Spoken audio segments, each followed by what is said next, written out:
जय श्री कृष्ण, जय श्री राम। पूरी तरह से राम की कथा को लिखने में मग्न वाल्मीकि अब उस राम जी के राज्य का वर्णन करते हैं कि राम जी जिस जगह उत्पन्न किया हुए उस वह राज्य कैसा था, वह देश कैसा था और वो कैसे सब प्रकार की सुख और समृद्धि से संपन्न होता है। और ये कथा हमें आज पूरी तरह से स्पष्ट करती है कि जहाँ सत्य का, जहाँ धर्म का पालन किया जाए, उस जगह में, उस घर में कभी भी किसी तरह की कमी नहीं होती।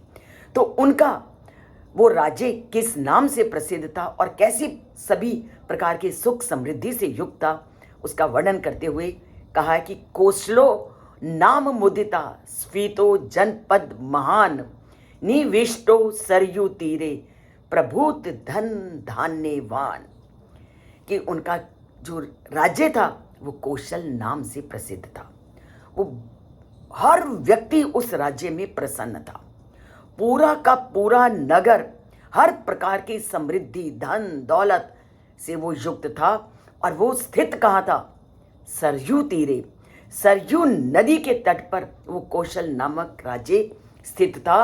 और वो कौशल नाम का जो राज्य था वो सभी प्रकार के धन और धान्य से युक्त था।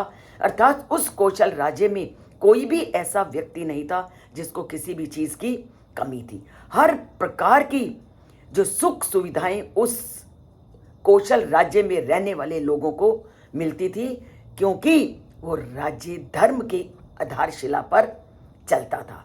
और ये श्लोक हमें स्पष्ट करता है कि धर्म का, नियमों का, नीति का जहाँ पर पालन किया जाता है उस राज्य में कभी भी किसी भी प्रकार की कोई कमी नहीं होती।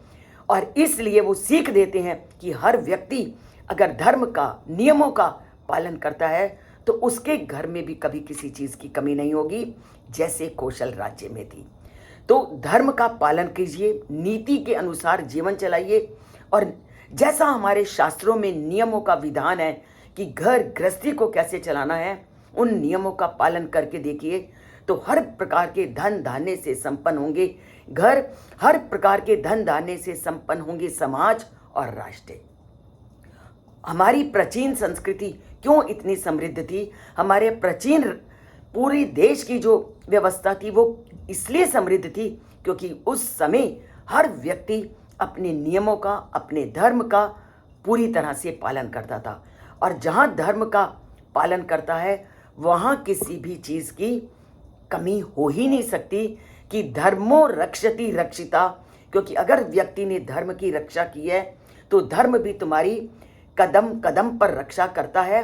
और ये बात कौशल्या ने अपने पुत्रों को बचपन से ही सिखाई थी और कहा था कि यम धर्मम पालेसी त्वम नीत्या च नियमेच सा धर्मा त्वम पालेसी ना अत्र संशय। कि जिस धर्म का तुम नीति पूर्वक, नियम पूर्वक पालन करते हो वो धर्म भी तुम्हारी कदम कदम पर सहायता करता है। तो ये श्लोक हमें कहता है कि धर्म को अपनाओ और जीवन को सुखमय बनाओ।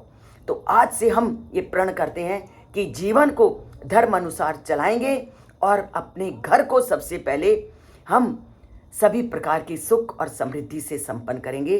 सुख और समृद्धि से संपन्न करना है तो धर्म, नियम और नीति को जीवन में उतारना है।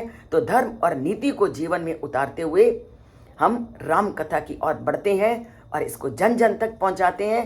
और अगर चैनल को सब्सक्राइब नहीं किया, सब्सक्राइब करते हैं। सब्सक्राइब एक बार करना है, लाइक अनेक बार, जिसमें हम कंजूसी करते हैं। छोड़िए कंजूसी, जुड़िए राम कथा को और